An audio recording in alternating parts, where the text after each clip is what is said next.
All right, here we go. Welcome back to Fifi Quest, everybody. I'm Fifi Dosch. I'm your host of this here little ham radio show. Oh, it's good to be back. Just been living that quarantine life, trying to get out as much as I can. I went and did some lovely hikes, and the beach just opened up here in LA. So I went and checked that out. I'm going to talk about that in a minute. But first, I have an announcement. I am going to Montana. Yeah, there's a whole backstory about that. I decided to go up there for a minute and ride some of this out, and it's a funny story how I came to that decision. The other day I was sitting in government mandated lockdown here in LA. And the jackbooted thugs that roam the streets, they took a momentary break from forcing everyone inside their homes at gunpoint. So what I did was I dipped my ever so slightly. I dipped my head out the window slightly into the outside, and there's just this little itty bitty flower, like a little daisy, grown out of a pile of dirt, and what I did was I lowered my mask just ever so slightly, and I set up the timer on my phone to 4 microseconds, and I timed it just right to get a 4 microsecond long whiff of daisy smell. And wouldn't you know it, right out of the bush, right by that, Governor Gavin Newsom jumps out, and he goes, "Stop right there, Fifi." And I'm like, whoa, goodness, Governor Gavin Newsom, it's such an amazing to see you, sir. And he said, "Comrade." And I said, "What?" He goes, it's Comrade Newsom. And I'm like, "Oh, I'm so sorry, sir. I didn't realize that was what your title here. It's just, the leader of, it's not every day the leader of California just jumps out of a bush and he says, 'The PRC.'" And I'm like, wait a minute, what? He goes, I'm not head of California, I'm head of the PRC, the People's Republic of Cuckifornia. And I'm like, oh, well, I didn't know that. I didn't know it was called that. I didn't vote for that. And he goes, "I know." And I go, "Oh, well, okay, well, what brings you to my neighborhood, sir?" He said, "I saw that 4 microsecond daisy smell, Fifi. You think you're pulling a fast one?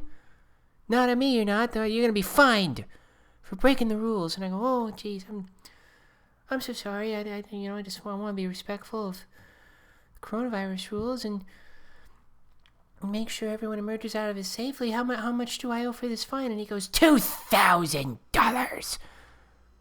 And I was like, "What? That seems inordinately high, sir, respectfully. I mean, what, is this just to fund some kind of relief for the victims?" And he goes, I'll tell you what it's going to fund, Fifi Dosch. We're taking all that money from the 4 microsecond mask drop flower sniffing fees, and we're sending it right to China." And I'm like, "China? You're taking our money? Just giving it right to China?" He goes, "Oh, that's not all. What's good? It's going to the construction. It'll be like a water park, see, for the Chinese.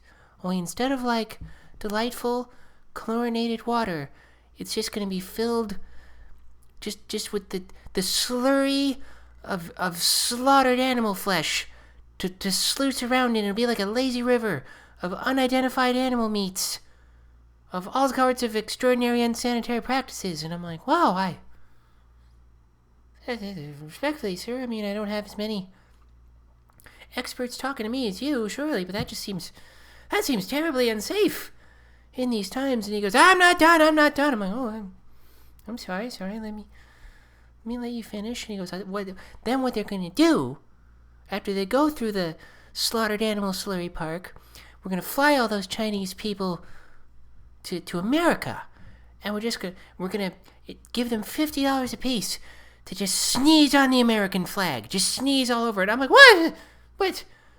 But Comrade Newsom, leader of the People's Republic of Cuckifornia, I kiss my American flag every night. He's like, I know you do. And I'm like, well, why? Well, pardon me, sir, this just seems like a foolish plan. And he goes, well, I'll tell you why. I'll tell you why I'm doing this, Fifi Dosch. Because I hate freedom. And then guys like his eyes, they just went the beatiest, most shitty city and shade of black I've ever seen. And I go, oh, Comrade Newsom, leader of the People's Republic of Cuckifornia, are you man or beast? And and I just said, I don't know about all this. I don't know if I agree with these policies. I'm going to go to a state like Montana. And he says, suit yourself. And then he started to walk away. And he turned back real quick and he goes, excuse me, Fifi, have you ever had an abortion? I was taken aback and I said, I'm transgendered, sir. I can't have an abortion. And he goes, we'll see about that. Okay, goofing around aside, I lived in Southwest Montana for very, very many years. I went to college there. I have some friends who live on a farm, very, very dear friends who I knew from my hometown in South Dakota. And they have a farm up there with 9 baby goats. And I thought I would go up and hang out with them for a while. And I'd get tested and everything, and I would just kind of ride some of this out up there.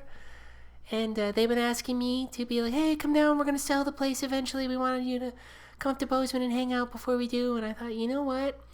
This might be the best time, because I'm doing everything remote. I'm doing this remote, doing everything else remote. I mean, tell you what, next Fifi Quest, I might be on a porch on a farm, looking at some animals. Wouldn't that be great if there were just animals going by? That'd be just a thing. So that's what I'm going to do. And I'm going to go hiking while I'm there. And it's a very, very sparse state, so I think I'm going to be around fewer people than I will be around here. And that's my plan. And I'm very excited about it. Very, very excited about it. Because I love the outdoors. I love farm shit. And I love petting animals. And I'll tell you this right now. Starting estrogen, a drug that makes you want to cuddle things, is no good during a quarantine.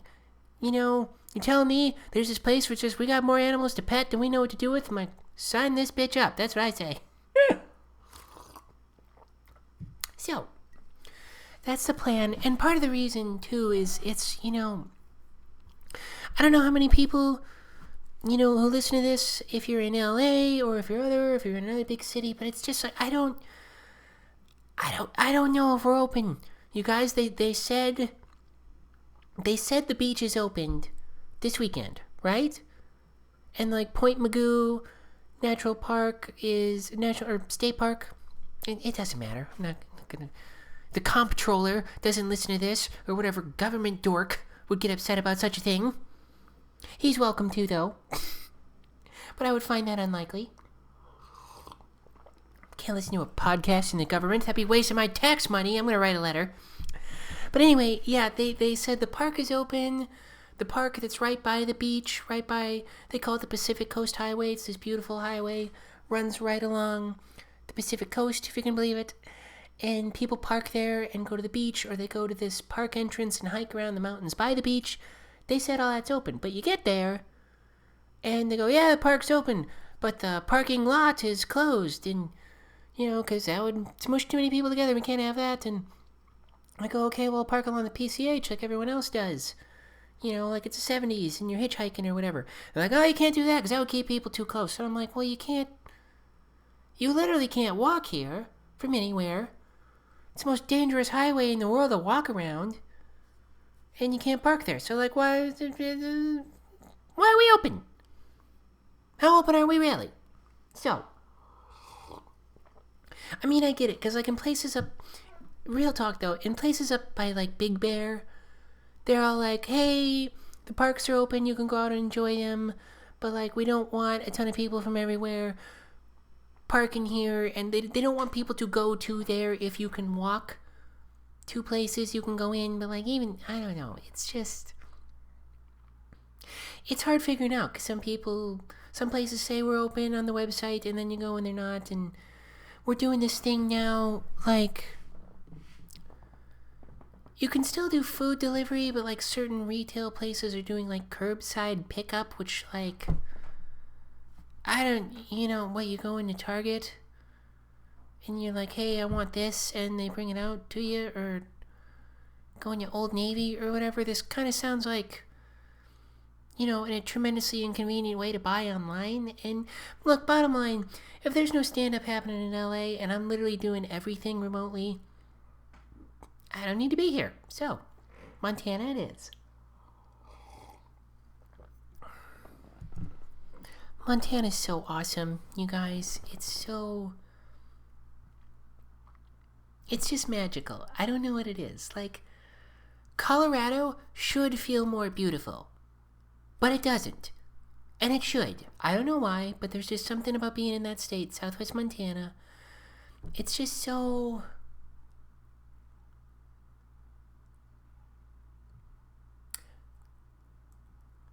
It has... it's like the landscape has personality. There's a ruggedness there. And again, backpacking in Colorado is just as gnarly and everything, but it's just sort of like...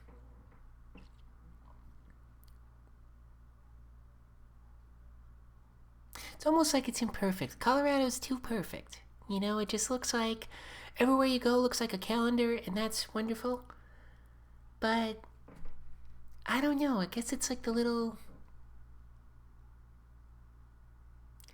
Not even I guess you'd call it imperfections. I don't mean to say flaws, but there's just something...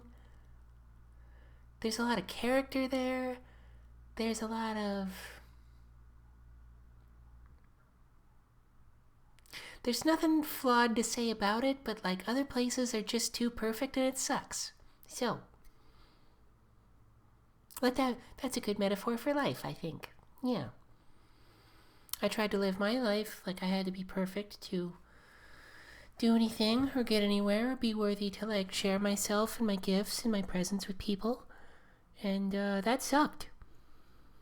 And it didn't save me from anything.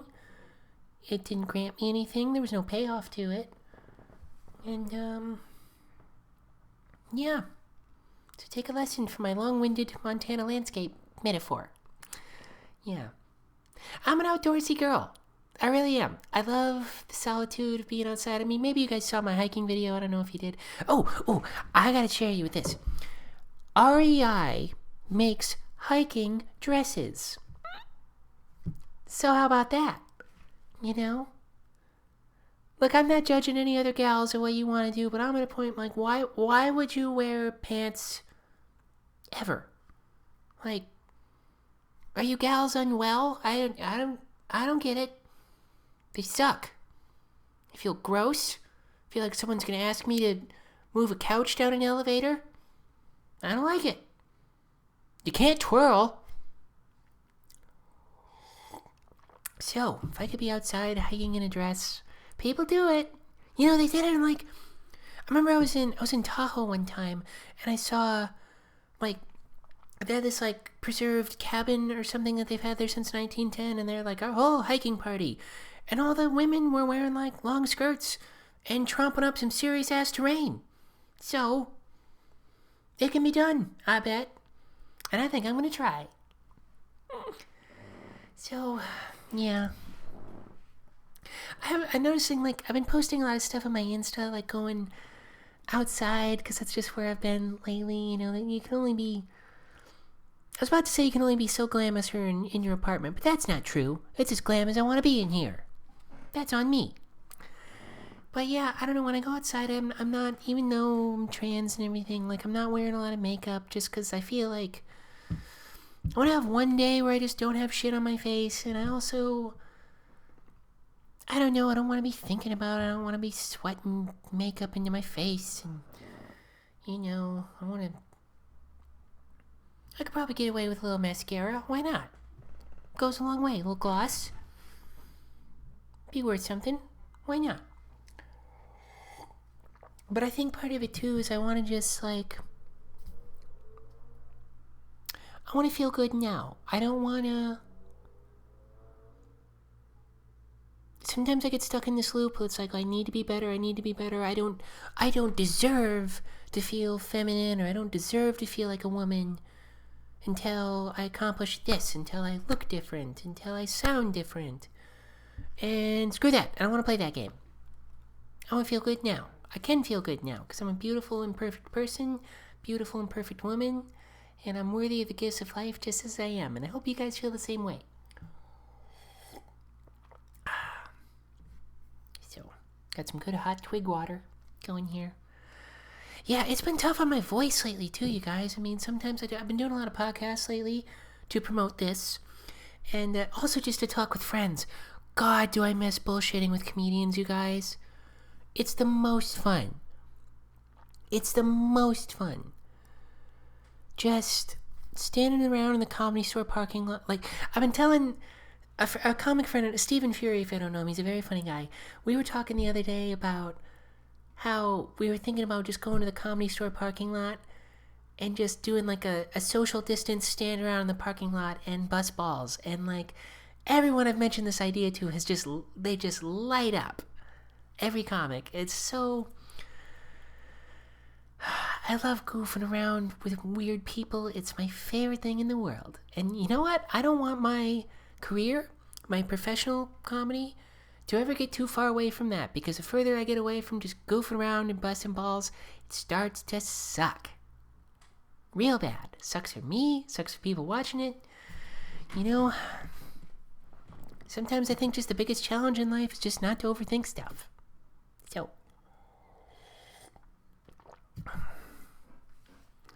you guys can't see this right now, but I'm like, because I'm like, I record this on my player and it plays back the video to me, so it looks like I'm talking. I can see myself in my reflection while I'm filming this. I don't know what you guys think. I can feel my face changing. I'm feeling it getting subtly more femme, and I'm really feeling it. You know what, too? It might just be because I'm happy. I feel really good today, so that's probably got a lot to do with it, too. So, what else? You know, I don't mind saying the whole starting the Montana trip, I'm pretty proud of myself because it was kind of a big deal emotionally for me. Because, you know, I've planned a lot of I lived in LA for a long time, like 10 years now. Oh my God, really? Yeah, since 2011. Yeah, 9 years, I guess. And there's been a lot of things I want to do, like, I'm going to drive up 4 hours north to Bishop, California and hike in those mountains. I'm going to go to Yosemite. I'm going to go to Sequoia. And, you know, a lot of those things just haven't happened, you guys, because, like, you know, the lie I told myself was, I don't have time. I have to take care of this. I can't get away from, you know, my work commitments. I can't get away from comedy. I can't. But, like, really, the underlying belief behind that was like, I'm not worthy of big things. And I'm not worthy of life. And I have to hide from life, and only then can I be tolerated by it. You know, and I've mentioned in previous episodes how doing work and on myself has helped me overcome that view enough to transition. That was really the spark that led this whole thing off. So, yeah, I felt a lot of internal resistance, like, because my friend who lived up there, they told me, like, we want you to come up before we sell the place. We would love to see you. Like, they called and told me that. And when I said, like, hey, I was thinking about coming up there for a while and letting some of this crap blow over, you know, I was so in my mind when he was agreeing to that. And this is one of my best friends, if not my best friend in the world, guys. In my mind was telling me, he doesn't really want this. He's just being polite. He's hoping you go. Just looking for negative. And, so, you know, certain schools of thought I kind of live under. We have this thing called contrary action, where you just, you know, your brain tells you one thing and you kind of go, well, sometimes I just gotta do the opposite of what my brain says, because it doesn't always have my best interest at heart. And this was one of those instances. It goes, I said to myself, okay, what if, because if I'm looking for negativity, if I'm looking for, oh no, he doesn't really want this, oh no, no one wants me, oh no one wants this. If I look for negativity, I will find it. If I look for positivity, I will find it. I mean, duh, it seems obvious enough, but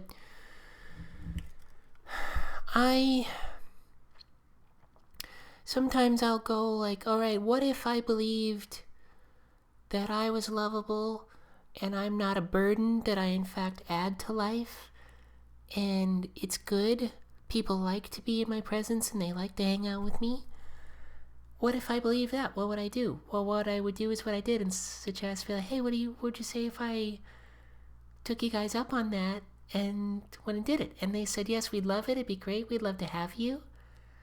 And, another thing too, like, if someone says, yes, we'd love that, and I go, oh, you don't really mean it, it's like I don't believe in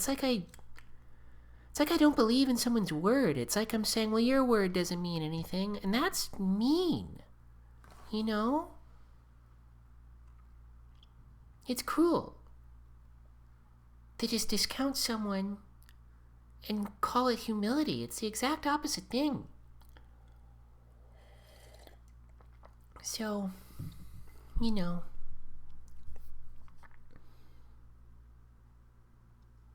So I'm really happy I did that. I'm gonna play so much mandolin up there. I'm gonna pet so many goats. I'm gonna go on so many hikes. I'm pretty sure I'm gonna do another hiking video up there. If I don't, forgive me. It's just because I'm just having too much fun and I can't be bothered. But you know what? I had a lot of fun making the last one. So I think making that one, I think that'd be a lot of fun too. When I made that hiking video, which by the way, if you don't know what I'm talking about, like 2 episodes back, if you look on YouTube, I did a podcast where I went on a hike up on the Pacific Crest Trail and just basically did this while I was walking around outside, and it was really beautiful, and it still felt like a podcast, and it felt like a lot of fun, and it felt like a little fun travelogue, and it, I didn't feel like I was shortchanging anything. It felt like it really added a lot, and I loved it. And boy, to do that up in Bozeman would just be a hoot. So look forward to that. There'll be some more mandolin videos. That's for sure. And another thing too, I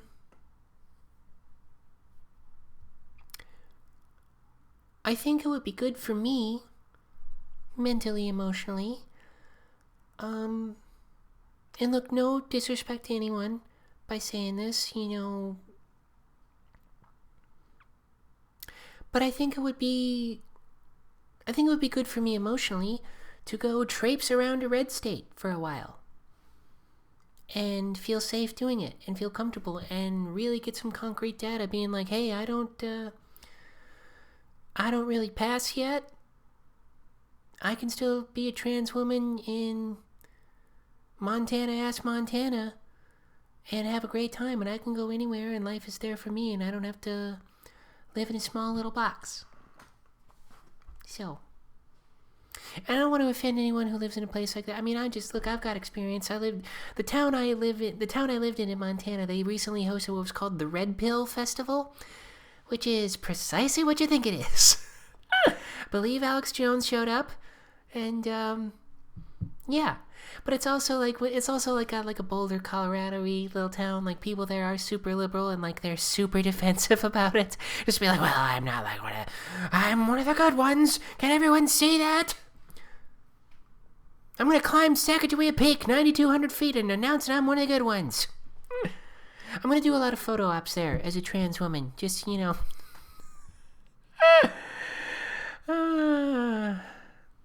Just doing selfies with people. Get a load of this woke Montana white dude. No. But what I'm trying to say is I don't, sometimes my brain can tell me it's not safe.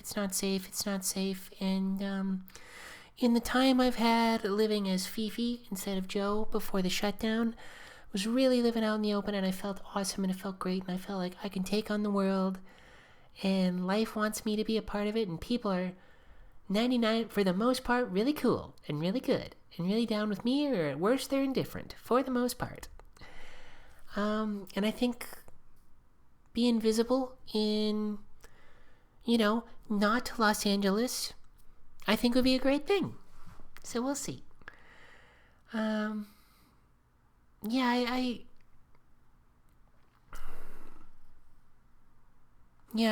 don't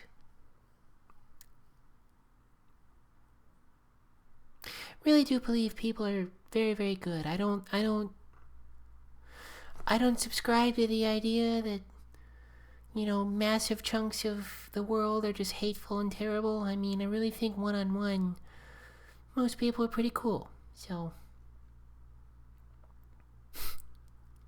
it's like that Norm Macdonald joke, like, what was it? The FBI now estimates people are, for the first time, are more likely to be killed by a stranger than an acquaintance. And the solution is introduce yourself to as many people you can. Yeah, I feel one-on-one people are universally pretty great. And, I think it'd be great for me. I think it'll be great for, I don't want people to live in fear. I don't want trans people to live in fear. I don't want anybody to feel like fear is putting them in a little box and they have no choice but to sit in it. Whenever I make decisions as if that is not true and that the opposite is true, I have never once regretted it, and I've always felt awesome about it. So, that's how I feel about that kind of thing. It's, an analogy I like is like, are there hateful people in the world? Sure.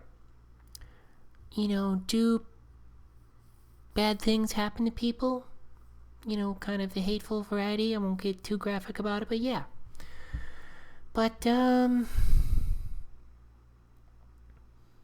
fact is, car accidents happen every day. And I drive, when LA's going normal, I drive in my car every day, and I text the shit out of it. I will enter a song into the search bar on YouTube while I'm driving down, the busiest, windiest, trafficest freeway going at 60 miles an hour just because I can't be bothered to hold the button and go, hey Siri, play this. This queen just has to hear something else off of YouTube that I haven't bothered to download. And I do that all the time, and it's thousands of times more likely to hurt me, and I don't live in fear of it. And no one thinks you're crazy if you don't live in fear of driving around. So, whatever that is that makes us suspend that, I just want to apply that to all areas of my life.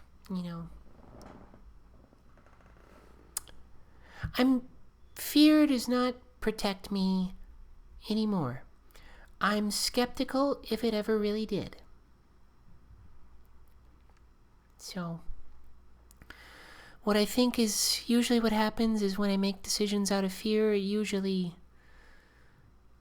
doesn't protect me from something I'm scared of. It usually just ensures it's going to happen. Usually a lot.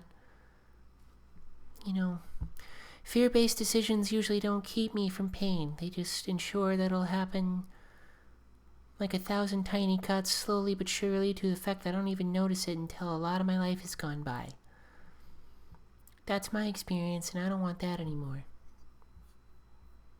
So, what I'm trying to say is throw your masks in the trash. This is a conspiracy invented by the liberal left, and I support brave states like Florida and Wisconsin and Texas opening up, not like the bitch states like the rest of them. Go get them, boys. That's what I want to be. I want to dress in like a pinup outfit and like be, those blue angels they got flying around? I want to dress up like a pinup girl and get painted on one of those and just say, open it up, fellas. Anyway, well, enough double entendres out of me. That's about a half hour. I think that's a great time for these podcasts, so I am going to I'm going to wrap it up for there. Oh, I want to give a shout out to someone who sent me an email.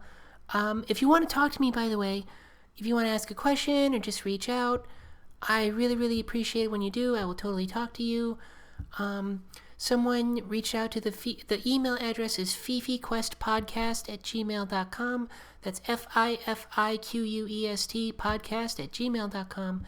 And I want to give a shout out to Caesar Honeybead, who wrote me a very, very lovely message a couple weeks ago that I didn't get to because I've not been checking that address as much. But I thank you for your warm, beautiful, encouraging, complimentary email. It made me feel wonderful. If anyone else wants to reach out, feel free to shoot me an email or leave something in the comments. And you know what, guys? I gotta tell you what. I don't know a ton about podcast marketing. You know, I'm tweeting this and posting it, and I'm doing other podcasts to cross promote. But like, I don't know how to beat the almighty algorithms. You know, aside from like slaughtering a bear and sewing myself into the carcass at the feet of of the altar of Tim Pool of Twitter. I don't know how that works. So, what I'm trying to say is if you guys want to retweet this around and share it around, I would really appreciate it. I really like sharing this stuff with you and goofing around with you guys. And if you want to leave a rating or a subscription, I'm told that helps too. It helps you come up on searches. I mean, I just would appreciate it so much. And everyone who has, thank you so much for supporting the show. Yeah, I guess that's it. I will catch you on the flip side, my dudes.